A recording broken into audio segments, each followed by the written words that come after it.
Hello, everyone, and welcome to the Cavalier Family show. Um, just wanted to let you know, want to thank you all for joining us today. We are an independent studio, and on the show, we'll be discussing life entertainment from the big screen movies down to our favorite independent films, TV shows, cartoons, and video games. Some of you are probably already aware of me blasting your Facebook feed as well as your other feeds for social media in regards to a little project that we're trying to do.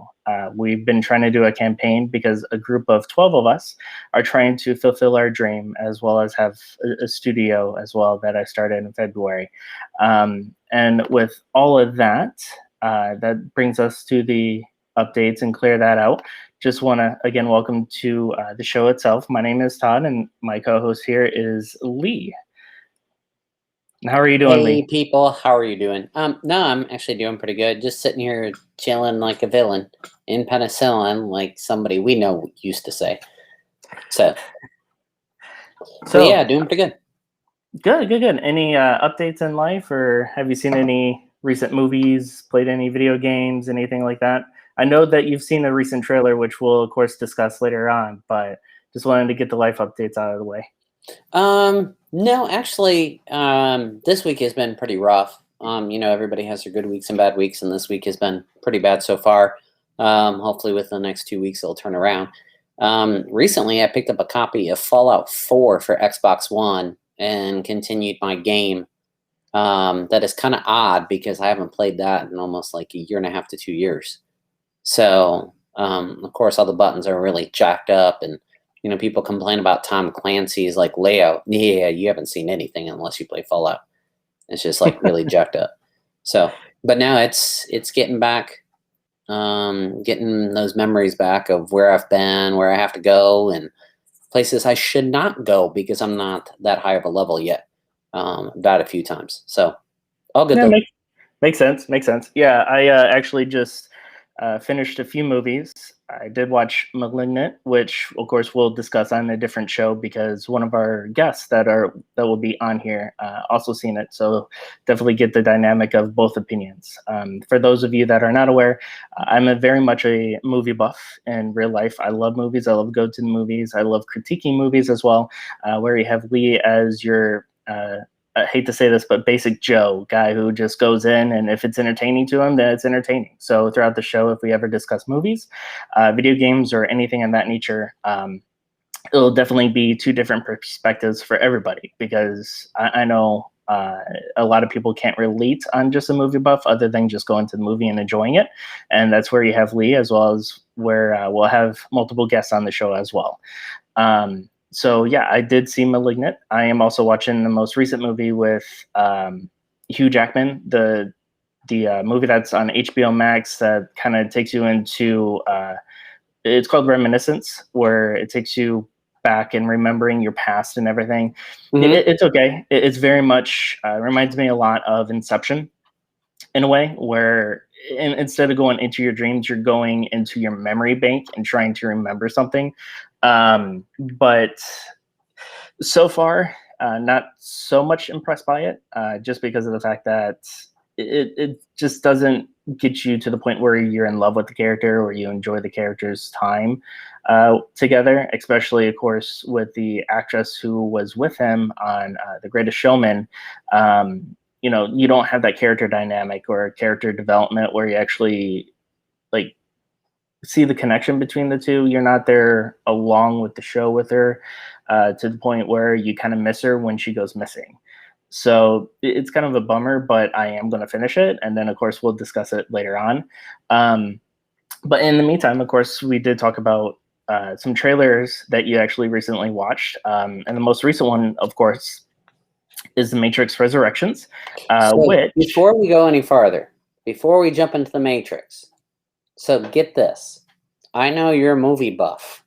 And the other day, I was actually watching a movie. And what's interesting is that it is actually the movie called The Apple Dumpling Gang. And I don't know if you ever heard of it or not, but It's from 1975. It stars Don Knotts stuff. And I know we're getting off topic, and I apologize, but you brought up Hugh Jackman. So watching that movie, there was a guy, I swear to God, was the Hugh Jackman back then. And I'm like, no, there's no way. 1975, Hugh Jackman. And then all of a sudden you bring up his name, and I'm like, what the hell? But it's actually not Hugh Jackman. If you pull up Bill Bixby, he played Russell. I am telling you, it looks like a Hugh Jackman without the facial hair. Swear to God. So when you said Hugh Jackman, I'm like, I'm going to Google this crap because I think I saw Hugh Jackman. Come to find out, it's Bill Bixby. God bless it. I thought I was going to be smart for once. See, I'm definitely not a movie buff. I would have never known. Was there singing in it? Huh? Was there singing in the movie? No, it actually stars Don Knotts and another guy. It's one of those goofy movies. It's Tim Conway and Don Knotts. And for everybody who grew up around Tim Conway and Don Knotts, they're just dumb. Like, they do like stupid humor stuff. Like, one scene they go to like throw the rope at a guy to lasso him, and of course Don Knotts is telling the other guy to throw it, and he's like still circling above his head, and he doesn't know when to throw it. And he's like, throw it, and he goes, I am. And then all of a sudden the guy is like walking away, like doesn't even know that he was going to get lassoed, and he like took like 40 steps, like completely got out of the way. I'm like, yep, that's that type of movie. So, and the guy never even threw the rope, and when he actually did, after the guy walked around the corner, it hit the other guy. And I'm like, oh Lord. So, but anywho, sorry, Hugh Jackman. I guess an actor that looks like Hugh Jackman. No, it's fine. It's fine. The whole point of the show is just to get you an update on any recent movies that we've watched. Which, of course, the best way to support us, if you're on YouTube, go ahead and follow and leave a comment. And if there's any movies that you wish for us to discuss or go over, let us know. I'll be happy to watch them. Later on during the show, you'll see the main gimmick that we'll be doing as well. So with that in mind, we'll go ahead and go into the transition of the trailers that you recently saw, which is, of course, The Matrix Resurrections. Now, you're actually the one that kind of introduced The Matrix to me, which are the Wachowski brothers, formerly known as the Wachowski brothers, because the new director of The Matrix Resurrections is actually Lana Wachowski, and her sister Lily Wachowski, though Lana is the only one that directed it. So with this, of course, it's basically for the modern day and time. So with that, I do want to get your opinion on it. Yeah. So go for it. So, okay. So I'm old school, of course. So I've seen all the older Matrixes starting from 1, 2, 3, and I think they're up to like 75 now. But whatever the case, I've seen a lot of them, even the cartoons. And when I saw this trailer, I'm like, man, I got to see it. It shocked me. It has a lot, it's more colorful, brighter, I guess more modernized is the best way to put it. I thought it was okay. I'm really excited because it does show more modern day action-packed scenes, and you'll actually see a scene with like a helicopter and explosions and stuff, and it looks completely different than what the other one. The only thing I can think of is just it's modernized. Matrix. What's cool to me is that they have brought back some of the actors, or I don't even know what the actors' names are. They just look familiar, like that dude. I think his last name is Reeves or something. So I like it because they did bring it back. Some of the old ones like him, and then that one girl, not that one, but another girl, I guess his girlfriend, that apparently died in one of them where she's fallen off the building, got shot by a Uzi or something. But yeah, I mean, it looks good. I'm definitely going to watch it. I don't know how the story's going to line up with everything, but hey, why not? Yeah, see, I'm excited, but I'm also worried. Mostly because because the first one, I loved it because it was gritty. It had a very dark hue to it, right? Okay. And with that, it also brought a certain animation or graphics that you never really saw in the early 2000s. It was the first of its kind, something that really has other movies has kind of stolen from, right? Like you have Shrek that does a little play on where Fiona jumps up and it's a slow montage of her kicking all of Robin Hood's men. Oh yes. So like there's always callbacks to the Matrix and the original Matrix. Not saying that the Wachowskis didn't do a good job for, you know, the Revelations and Reloaded. They did a great job because of the fact that, you know, it carried on a story. But then you also had the video game, you had the animation, which I believe is called the Animatrix as well, that kind of goes more in depth with the story. But I am excited at the fact that, you know, you do have some of your original cast, like Keanu, which I've grown to love ever since, you know, Bill and Ted. I have seen the third one, which highly recommend it because it's so Bill and Ted-esque, right? It's never a lot of these movies that come out with a sequel later on, like 10 years down the road, 20 years down the road, you know, it's very modernized and to the point where it doesn't feel like the old one. Bill and Ted is definitely like the older version, and it kind of brings hints and a little bit of throwbacks to it, which I love. Carrie Ann Moss, of course, you know, loved her in Iron Fist, was fantastic. Glad that she's back as well. And then, of course, you have Jada Pinkett Smith that's in there too, who played Morpheus's girlfriend. So I'm super excited about that. One thing that I'm kind of intrigued on and kind of want to know a little bit more about is the fact of, you know, Lawrence Fishburne is not in this movie. It's like a younger version of Morpheus. So that younger version of Morpheus, you have so many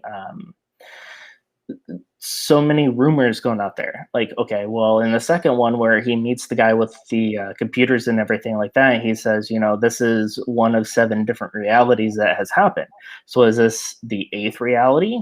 Or is this somewhere along the lines where, you know, the Matrix kind of reset itself? Like there's no way of knowing. So I'm kind of curious about that. But again, going back to the fact of, you know, being worried is I fear that it's going to modernize it way too much because from what I've seen, it's very colorized and not so much the nitty and gritty. But knowing that one of the original directors is actually back and wrote it as well, then I have high hopes for it. So, you know, it's just one of those things that you kind of have to wait and see and then kind of just judge on its own. Because it definitely looks like a mix between Matrix and John Wick. Okay, so, all right, your opinion, since you're the movie buff kind of guy.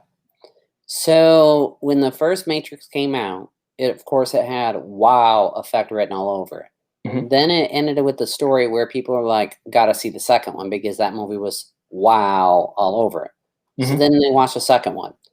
Then, you know, I think, what was it? Matrix Reloaded. Then after that, it was like Matrix something else. Revelations. Yeah. And then wasn't there a fourth one? No, this is the fourth one. Okay, so this is the fourth one. Okay. Yeah. So after the third one, you know, a lot of people's like, oh, it was okay. And I think the only reason why the third one, a lot of people said that is because they got to see the mech warriors at the end shooting the crap out of it, right? That was in the third one, right? Okay. So when this movie comes out, what do you estimate this is going to fall into? Matrix #1 is always ranked #1. People hate sequels, but I think majority of people have ranked the Matrix 1, 2, and 3 in that exact order. 1 was good, 2 continue the story, great, you know, information, 3 great action, but it just doesn't give us that wow factor anymore. Now this is a fourth one. Where do you think it falls? Do you think it will jump in front of 3, jump in front of 2, or do you think it goes all the way back to #1 and drops everything down 1? See, with that, I honestly hope it has the X-Men effect to it. So you have the first X-Men movie that came out in the early 2000s, fantastic. You have the second one, X-Men United, great, but fantastic, better than the first one with the storyline and everything, character development. And then you have that third one where it wasn't that great at all. But then you had, you know, X-Men First Class, which was kind of a reboot. And that movie on its own was definitely one of those things where, you know, you could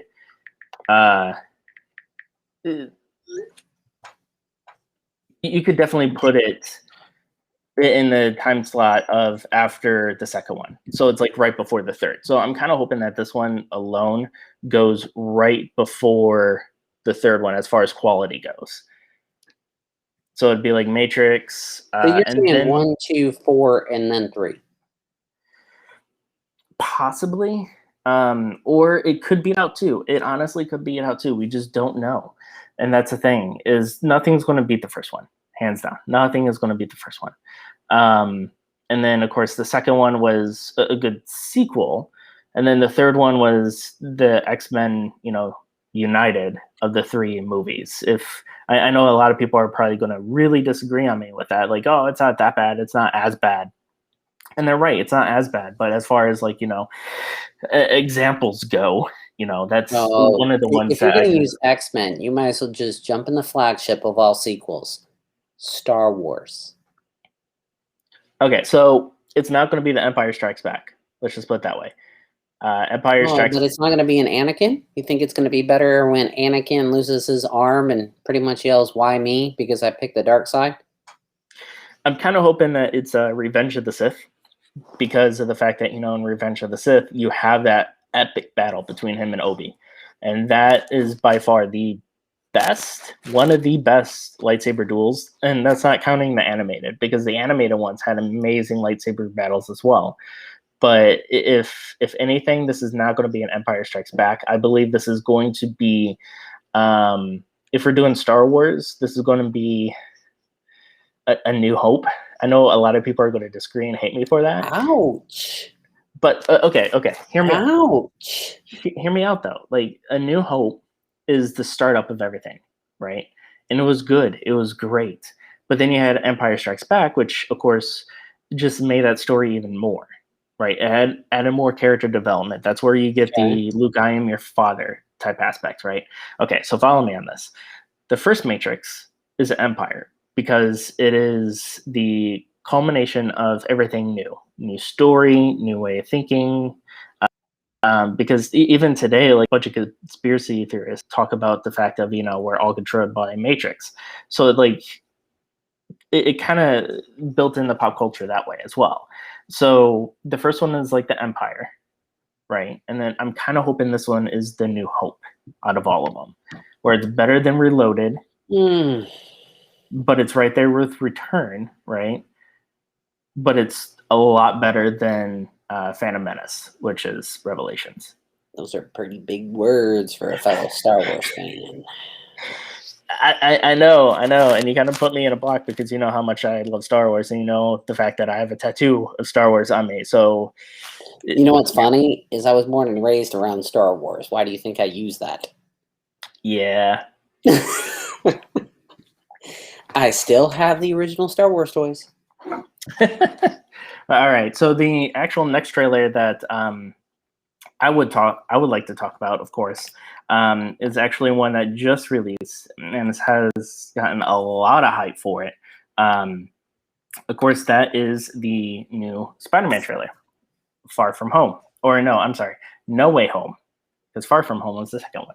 No Way Home, of course, has the original cast to it, and I am exponentially looking forward to this. First of all, we haven't had a third Spider-Man movie since Tobey Maguire. And with Tobey Maguire's third movie, there is a lot of issues with that as well. The fact that, Sam Raimi had a lot of issues with the studio, mostly because of the studio wanting to bring in Venom. Sam Raimi didn't want to bring in Venom because he thought that, again, there would be too many characters, too many villains, because theoretically there was, and that was one of the big issues. Like, you had the Sandman, which was the key component to Uncle Ben's death. And then you have, he called himself the New Goblin, but Harry Osborn as the version of the Goblin, which kind of is depicting of the comic books, though he takes up the mantle as the Green Goblin. The New Goblin, again, is new. So, like, you have those villains. So it's a mixture between Uncle Ben's death, for one. You have the relationship with Harry and Peter. And then Venom is just thrown in there. So I'm kind of hoping, of course, with this one, it's going to outbeat Spider-Man Homecoming. It's going to outbeat, Far From Home, as far as quality, as far as story, because if you think about it, not a lot of the third movies are as good as like the first two. Now, of course, that's taken away. Return of the Jedi. Better than the first one, though? Better than the second one? Yeah, I mean, Ewoks, the woods. I mean, come on. No, see. No, like, I get the whole first one. And wait, wasn't Return of the Jedi with Jabba the Hutt at the Uh, beginning. well, Because they Jabba had the to go Hutt. rescue what's his brain, Yeah. and you had that Han. sand pit. Yeah, New Mhm. Hope didn't have nothing on Return of the Jedi. I'm sorry. Well, Nothing. I'm super excited about this one, just mainly because of the fact that they also brought in a lot of the villains from the Sam Raimi universe. Along with Tom Holland, Zendaya, Jacob Batalon, I believe is his. How do you say his last name? But you also have Alfred Molina, who is Doc Ock from the second movie. You have William Dafoe coming back as the Green Goblin. You of course have J.K. Simmons, and of course you have Jamie Foxx coming back as Electro.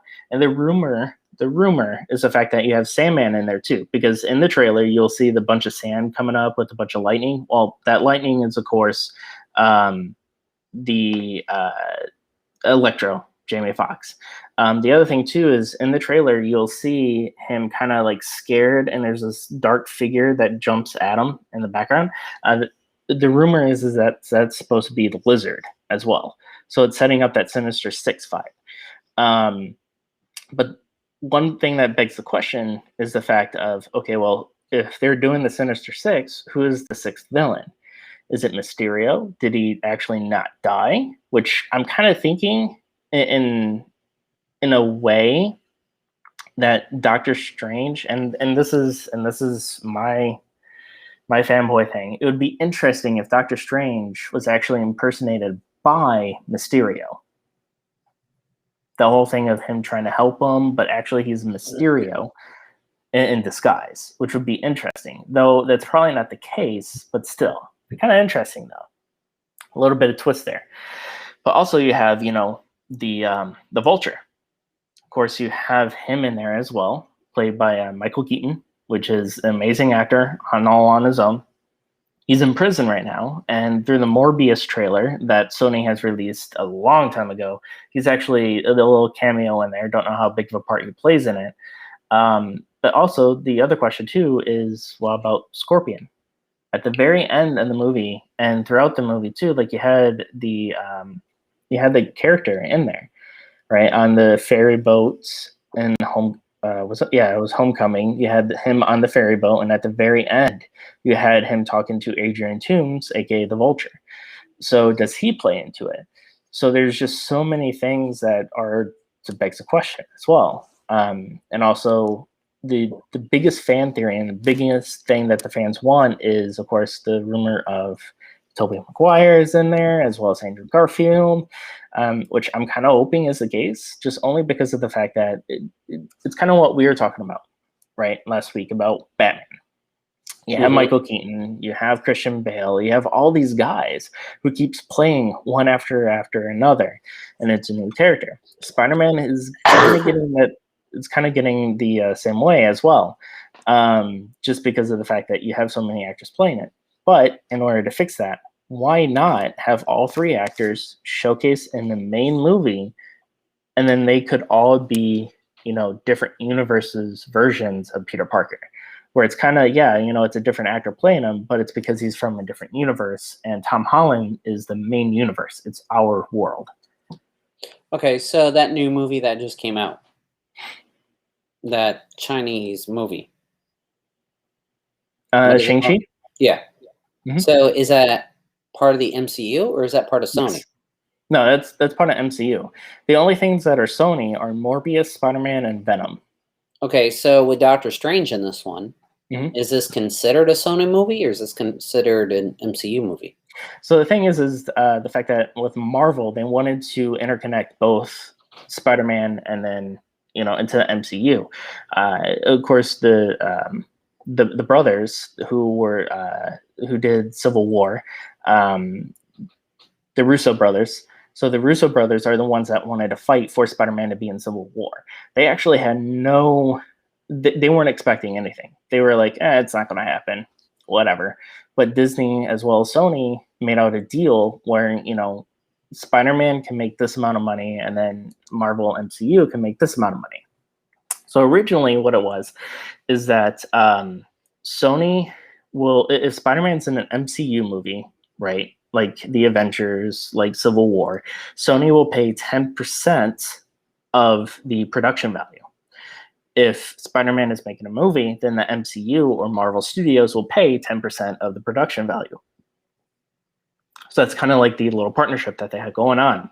The biggest issue is the fact that, a couple of years ago, when Sony as well as Marvel was in a dispute, one of the biggest things was the fact of where is Spider-Man going. It was very much like a divorced parents type situation, and Spider-Man was a child. And like you kind of felt for Spider-Man because everybody who loves him wants him to stay in the MCU, but understand that he's owned by a different company. So that's probably not going to be the case, that he's going to be up in the MCU for much longer. And that's what saddens people a lot, is the fact that they've grown to love this character, grown to love Tom Holland, as well as how he interacts with all the characters. And with that, the Far From Home, they had a deal where, this movie had to make over $1 billion in order to keep it on track, because the way that Disney wanted to do it was the fact that they wanted to do 3 stories in high school and then 3 stories in college. Now, whether or not if that's the whole plan going forward now after this movie, we just don't know, because we don't know what the contract's going to be. So that's the whole thing, is the fact that they want to see Tom Holland still in the MCU because it's one conjoined universe. They don't want to see like a separate universe go on to play.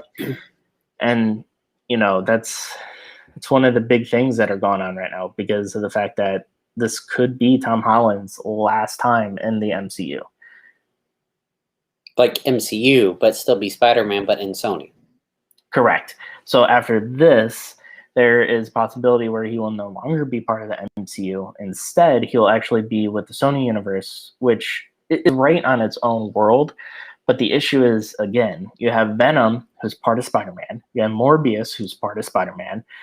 But they're not really cohesive to the MCU. Now, they could easily make it fit into the MCU, kind of like how they did with Daredevil, Jessica Jones, Iron Fist, Luke Cage, where they talk about events in New York City. They can easily do that. But to have them all play on the same screen is a little bit more challenging than that. I think it'd be fine regardless.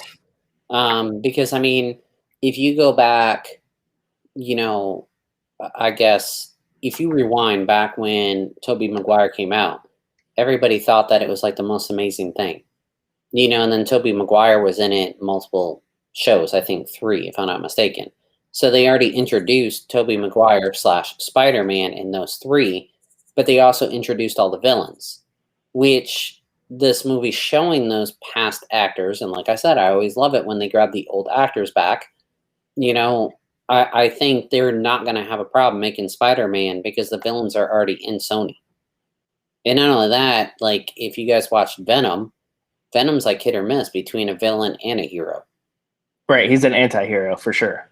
Yeah, so, he pretty much controls himself. So I can definitely see Venom somewhere down the line teaming up with Spider-Man to say, screw this. Let's go kick some ass and eat some heads. Literally. Well, the thing is, and this is for like spoiler alert if nobody wants to know, but apparently there is a thing at the end credits of the Venom movie where people were hysterical, like as far as like thrilled about it. And the biggest rumor that's coming out of it is that Tom Holland is at the end credits. Again, there's nothing to confirm that because it's just hearsay. But if they do it, then that would be fantastic, especially if they do the storyline of Maximum Carnage back in the 90s for the comic book version, which of course, Maximum Carnage was all about Carnage just wreaking havoc. Like there was Carnage, there was Scream, there was a bunch of the symbiotes, and then it was Spider-Man and Venom who had to team up to take down everybody that was part of the group. So if they do that, fantastic. And of course, you do have, Absolute Carnage. You do have, the King in Black storyline that was recently with the comic books as well. So you have so many to actually pull from. And the director, which is the same actor who played what's his face? I haven't seen that movie. What's his face? In Black Panther as Ulysses Claw, as well as who played Smeagol in Lord of the Rings. I'm blanking on his name, but he's the one that's actually directing this new Venom movie. And he's confirmed that it's an hour and a half long, which is the shortest Marvel movie that's actually came out So it could be just leading up to the next one. I'm patient. I'm married. I have kids. Movie theaters are too darn expensive for me. So I'm just happy to see Venom 2. I'm happy to see Spider-Man 3. You know, I mean, I started watching Spider-Man, like I said, ever since Tobey Maguire. So. Yeah, and the other good thing about this too is John Watts is back too, which is the original director and writer for the other two movies as well. So yeah, it's just one of those things that we're super excited for. And if there is, again, anything that anybody else wants us to discuss as far as trailers go, because Sony did release a whole bunch of trailers for video games like Spider-Man, where it's a team up of him, Miles Morales, and Venom is in there. As well as, there's God of War new trailer, which we'll, of course, discuss all those on a later show. But if you want to see us discuss it later in the earlier show, just let us know. Again, best thing you can do is subscribe, comment, and like any videos on YouTube specifically. And with that, of course, that just leads us to our next transition.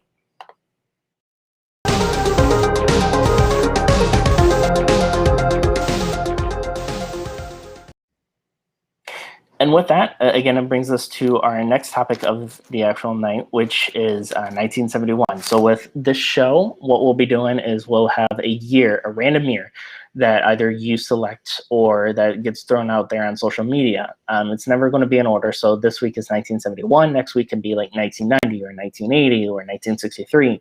Basically, what we're doing is we are going over all nostalgia. So the top 5 toys, the top 5 movies, the top 5 TV shows, cartoons, anything that you guys want to hear as far as what was big during that time frame.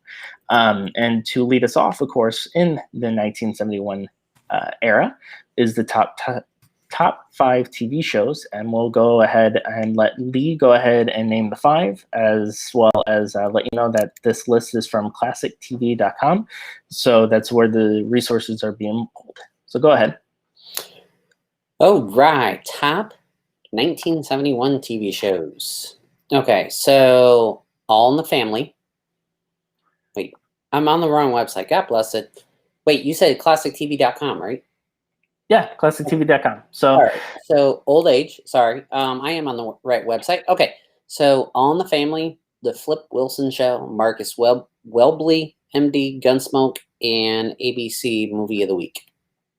Perfect. So again, that's the top 5. That's the top 5 grossing TV shows in 1971. Of course, a lot of these TV shows did go on for more seasons, like All in the Family. Though, I was born in '89, so I have seen older classic TV shows like I Love Lucy, Bewitched, stuff like that. But All in the Family and the other ones, I've never had experience in my life. So I do know All in the Family, just have never watched it.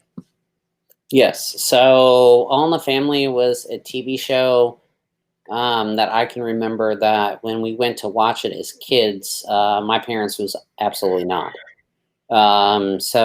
And don't get me wrong, I wasn't born in 1971. I was born later in the 70s and early 80s. So All in the Family was, of course, playing reruns at that time. So, I was able to see some of the episodes, but it wasn't one of those TV shows back then that, like, my parents would not allow me to watch it. Gunsmoke, on the other hand, I do remember watching quite a bit of that, mostly with my father. My dad liked Gunsmoke when he can. It was kind of like a Western style. My dad's always been big in Westerns. But honestly, those are the only 2 that I can remember as far as that. And for anybody who's asking, by the way, because I know this is going to come up, number 6 was a huge, huge TV show to many people, and that was Sanford and Son. So it did not make the cut in the top 5. So.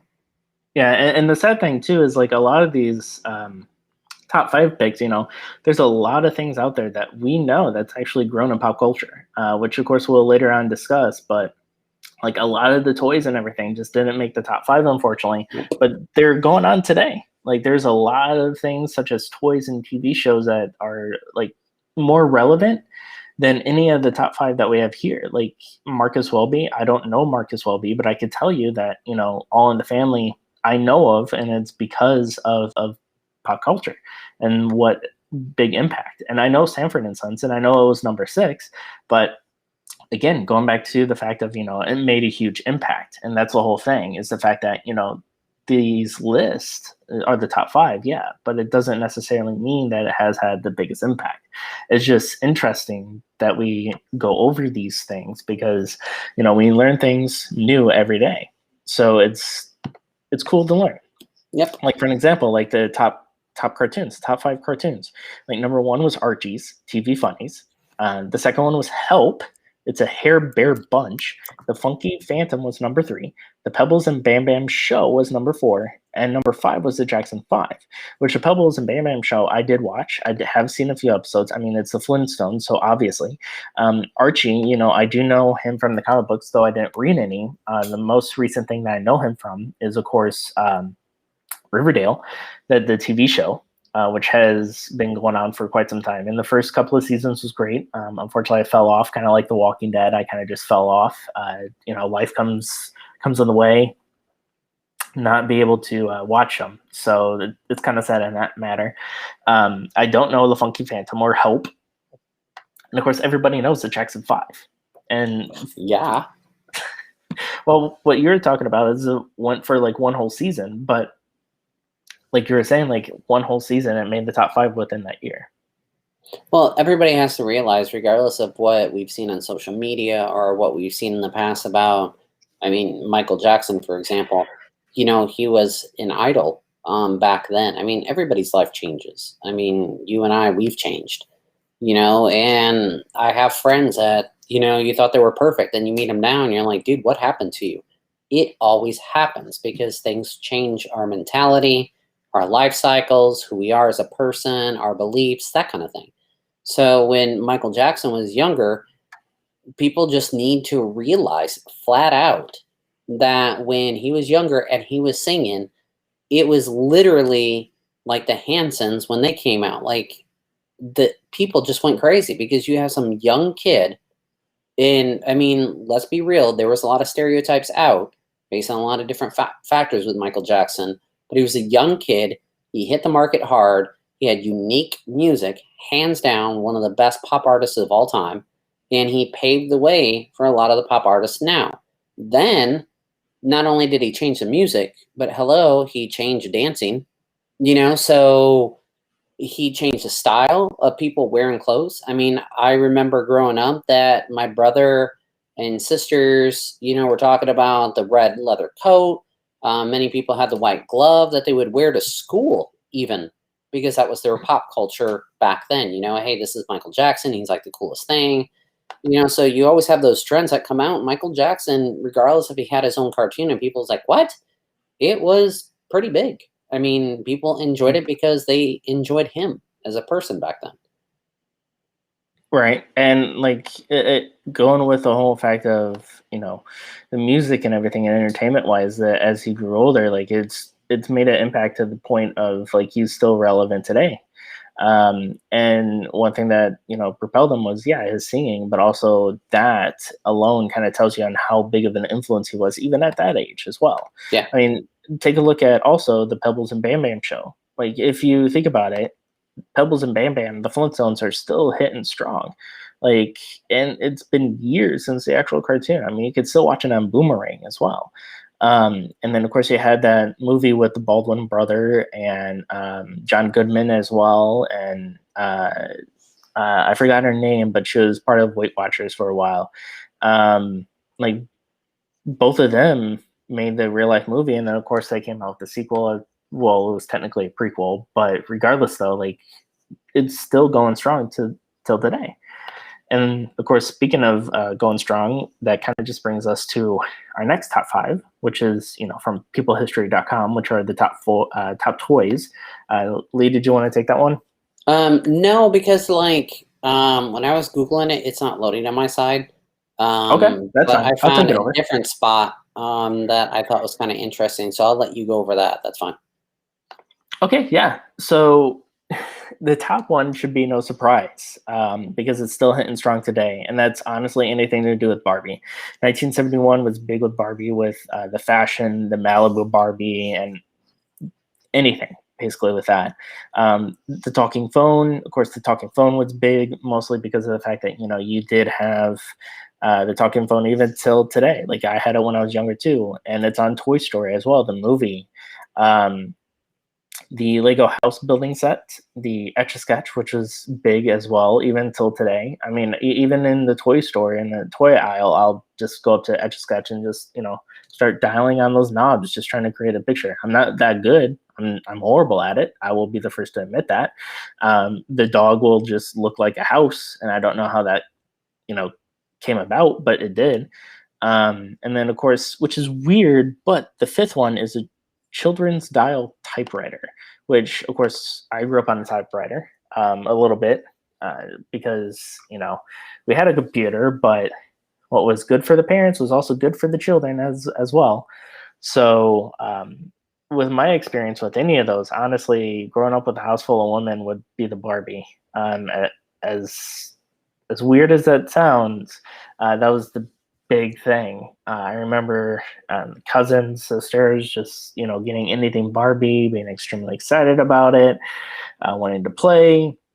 Me, not so much. I just wanted to play on the PlayStation or whatever and whatnot. I just wanted to be that person, but to make them happy, I would just play with them from time to time. So, But here's the deal. Barbie was a big toy because it was kind of like ownership. It was a toy that girls could relate to. Going, I want to get married later on. I want that Corvette. I want that big house. So it almost set the pathway of not necessarily just a vision, but a goal for most girls back then. And I think a lot of people fall short with that idea of who Barbie was. And honestly, I mean, the male version of a doll back then was G.I. Joe. So, and the same can be set for boys. It's like, this is an army soldier. This is cool. And I mean, think about in the 1960s and 70s when G.I. Joe came out. There was wars going around all over. So, yeah, that's a no-brainer. I knew Barbie was probably going to be number one in a lot of years, just because it is what it is. It's almost like a fake role model for children. And the more things that you buy, the more excited they get. Going, look, I can drive my car around, even though you just drive it around on the floor and then you put it back up because you have to go to church or you have to go somewhere else and you only got to play with it for 5 minutes. Well, not only that too, but I mean, look at how much Barbie has evolved too, going from like how she was, and then now you have her friends that are part of it. Yeah, Barbie is a slogan, but of course you have all those different types of characters. That you have a brunette, you have an African American, you have a Ken, you have the other version of Ken. I don't even know that dude's name. All I know is he is like, the one child that nobody pays attention to out of the whole Barbie line. But also the fact that, Barbie has evolved in terms of one year they had like a pregnant Barbie where you could go in and grab the baby out of the Barbie stomach. Like there's that thing. Obviously a lot of parents, like my parents were very creepy and were very upset because why should any child's toy have that? Which, as a parent and, as a parent yourself, we can both understand nowadays, like, okay, we can understand that. But as kids, like you just, okay, whatever, you grab the baby out of Barbie's stomach, no big deal. As morbid as that sounds now. But well, I think society has changed in the way that we think. So like for Barbie to be pregnant, I think now we overthink it. When you're a child and the pregnant Barbie comes out, you're like, oh my gosh, I have Barbie. Oh, wait, I have a baby Barbie. It's a baby. Yay, I can take care of the baby. They don't go into detail going, so how did that baby get developed in Barbie's stomach? Like, where is Ken? Like, where did he come from? Did he jump out of the plastic again at the store? And just back then you didn't think of that. All you thought about was like, what can I do to make Barbie more goal-oriented, or a toy where it inspires children to grow up and have that dream, and grow up and marry Ken and have this dream idea of, oh my gosh, I'm controlling my life. It's almost like, I just thought about this, it's almost like that video game Sims, but with a Barbie doll and not a video game. I mean, think about it. In Sims, you can make out with whomever. I mean, it's practically the exact same crap that Barbie went through, but Barbie is more plasticky, and taller. And less animated. Yeah, that too. I mean, you know, they let the imagination wander to where the child could imagine. They didn't make it in like The Sims where it's like, oh, look, there's a little heart above their head and they kiss. Let's go to the bedroom. Yeah, like that crap didn't happen with Barbie because kids wouldn't think of that. Kids would go, oh, here's my Barbie, here's Ken, let's make them kiss. And that's it. And they would all the way back off, you know? It's just fascinating knowing that, you know, Barbie came out in 1963 and it's just still as big of a hit now than it was like back in the day as well. So it's just, you know, it's Barbie. Fascinating. It is Barbie, and that's, you know, that's the whole point of the segment, is just going over, you know, the top 5 of everything, just seeing what stuck, what hasn't stuck, and what some things people have forgotten about too, is the fact of, you know, that's the whole point of going live. And the show is to go ahead and have that ability for people, just like all the viewers right now, to go ahead and comment, leave us a message in terms of what your favorite memory was with any of the toys and the TV shows, because we'd love to hear them. And, you know, again, if there's a year, just let us know. But of course, that goes into our next segment, talking about movies and top 5s of everything, which is Sell Me a Movie. Hello there, and good evening, ladies and gentlemen, and children. So, Sell Me a Movie is a segment that we'll be doing, which is, it's our gimmick in terms of, for every year that we have for every show, we pick one out of the top 5, that we have not seen, and we try to sell that movie to the viewers like you. And later on in the actual episode, if you watch the movie, just leave us a comment, tell us what you think. If you feel that I sold it better than Lee, or if Lee sold it better than me, just let us know, because again, we're going off a list of the top 5 from 1971. And it's kind of ironic, because going back to the fact of, you know, the TV shows, and Sanford and Sons didn't make the top 5. Well, some of the movies that came out in 1971 that did not make the top 5s, and part of pop culture now, is Willy Wonka, Clockwork Orange, Dirty Harry, and Bedknobs and Broomsticks. All those movies are huge in pop culture, but yet they did not make the top 5. Though some of the movies that are on the list of top 5 didn't make it to like the classic list of movies that you should watch before you die. But in the same segment, is you'll know more about those movies that didn't make the top 5 than these. So that's the whole point. Now, I do know that later on we'll have different segments where it's Halloween based, so we pick any Halloween movie, try to sell it, doesn't matter what. Christmas movies, same thing. So we're going to have those ideals where it's not year based. So with that, we'll go into the list of the top 5 movies that made it from 1971. And the one of the big movies itself was Billy Jack, that grossed $98 million that year. Second was Fiddler on the Roof, $78 million. Diamonds Are Forever, which is James Bond, who starred Sean Connery, for $48 million. Number 4 is French Connection for $41 million, and Summer of '42 for $32 million. So, with that in mind, I'll let Lee start us off. What? Me again? I feel so special. So special. So with that, we'll go ahead and start the timer. And Lee, you have 3 minutes to sell us your movie. Fantastic. So the movie I watched, I've already watched Fiddler on the Roof, and of course, I know you did. So this is going to be funny. I got you, buddy. So I watched The French Connection. The reason why I watched it was, first of all, to sell it to you, it is free on a Showtime. If you try out Showtime for like a month, it's actually part of the Showtime collection. So nobody has to pay anything for it. Second part. So I watched the trailer, and it seemed like one of your typical like detectives, police officer, drug dealer heist, and got to go find these guys, drug chases, and all that stuff, right? So as I was watching it, I was keeping open-minded. And I would have to say The French Connection is a pretty great movie. Here's the reason why. There's a lot of scenes in The French Connection that came out in 1971 that we use today. And one scene in particular is, of course, this police officer, there's chases on feet and stuff like that. You see chases on feet all the time. I mean, think of Will Smith during, what was it, when the aliens were talking? Oh, Men in Black. So when Will Smith was running after that alien through the city at the very beginning, that was a foot race. Well, if you watch The French Connection, they have it too. Of course, it has 1971 movie aspects. Then you have the chase where the guy's trying to escape on the subway. All of a sudden, he's driving a car underneath the subway, track. Go figure. I think a movie just had that too. Wasn't that Captain Marvel? Oh, that was Captain Marvel. Huh. Put Captain Marvel right next to The French Connection. Did French Connection start all this? Did that movie really revolutionize the way that movie scenes are seen? I don't know. You tell me. You got to watch the movie and tell me, because I'll tell you right now, I was born after The French Connection, and it was so entertaining because I was picking up these tips and tricks based off of what I've seen in movies.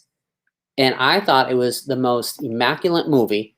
It did star Gene Hackman, the younger version. He plays kind of like what people would consider like a dirty cop, but he was a cop that had, I guess, that intuition of what's happening, what's not happening.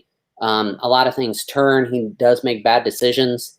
And of course, the typical, I guess, chief of police was like, nope, you ain't going to do it. He begged him. And bottom line, you just got to go see the movie. I mean, hands 30 down. seconds. I know. I can see the timer. I got 25 seconds right now, buddy. 25, and I'm already done. I'm telling you now, go to Showtime. If you don't own it now, it's a free subscription for like 30 days. French Connection is part of that. You have no excuse not to watch it. Period. Sold. Drop the mic. Wait, let me turn it off. Boom. Drop the mic. Can't hear me. And I had like 6 seconds left. That you did. You did have, 10 seconds left, which of course brings me to my movie, and I'll just switch you a little camera there. Sure, and tell go me 3 your movie, minutes. buddy. All right, and 3, 2. All right, so my movie that I actually picked was Fiddler on the Roof. The reason why I picked Fiddler on the Roof is because it's actually on the list of the 50 movies that you should watch before you die, and there is an interesting and understandably reason of why. It's because it cultivated and kind of sets musicals from that point forward. Yeah, you do have Mary Poppins and the other movies as well as like that, but there's no comparison. Fiddler on the Roof, of course, stars Mr. Topol as Tevay, which Topol is, or Topol, I don't, of course, people can hate me for how I'm pronouncing his name. He actually starred in Flash Gordon as well, the movie. But of course, this musical is set in the 1905 Pale settlement in Russia, where the father is actually Jewish, and he's trying to get his daughter or daughters to marry the correct man. So that's the whole thing. It's definitely like what would a father do who has 3 daughters, living in the time of where the father would approve the marriage, and from that point, who would he select to marry his daughter? But the thing is, though, since he does live in a Jewish community, he has to go around or kind of like fight for what he believes in for the sake of his daughters. There's one daughter that goes against him that, there's definitely the butting of the heads, but at the end, that connection kind of rekindles in a very small way. Also with this movie too, it is based on a 1964 play directed by Norman Jewison, who did, in this movie, was directed by Norman Jewison, who did Jesus Christ Superstar and Moonstruck, the 1987 version starring Cher, and the Jesus Christ Superstar was the 1973 version. So again, this movie, it's one that you should see before you die, just because of the fact that, it definitely sets the time and the new way of directing musicals. There's a lot of stuff in there that I've seen that, that's pop culture related as well.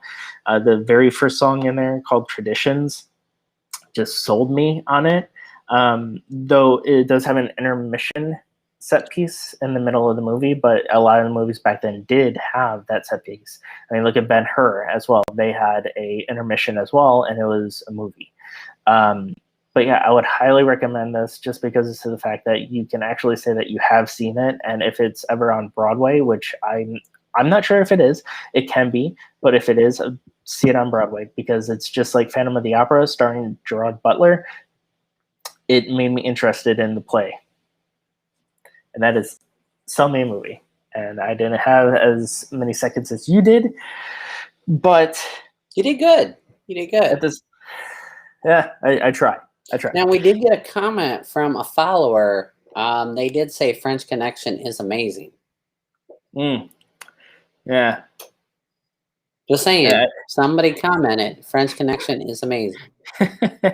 Well, I could see that it came from Facebook, since they can reply versus all of Facebook, Twitter, and YouTube as well. So Look, So, we yeah, got a fan.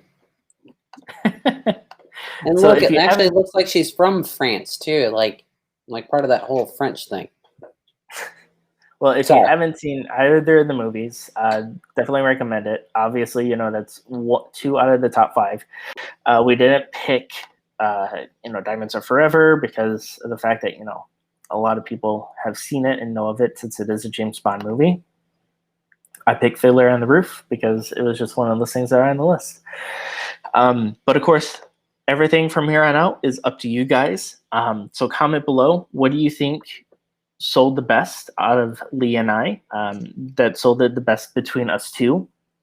And also leave us a comment on what random year you want us to see us do on the top 5, whether it be top 5 TV shows, movies, and such.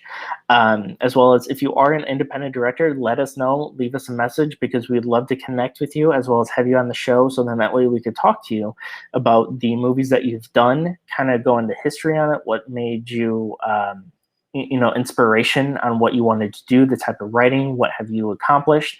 We want to talk to you and make you part of the segment, as well as make you part of the fun segments as well, because we'd love to have you. The next show, of course, will go over the year 1980s, so that will be in the 1980s of the TV shows, movies, and such. And so, yeah, after that, we just want to thank you all for go ahead and watching our channel itself. We love you all. Thank you so much for the support. Again, comment, follow, like, and share with your friends, because this is just the first show of many shows to go, because let's face it, we have all the way from 1930s all the way up until today to go over. So that's going to be a lot of shows to come. Not only that, but a lot of guests to show up. So we all hope you have a great night. We love you all, and take care.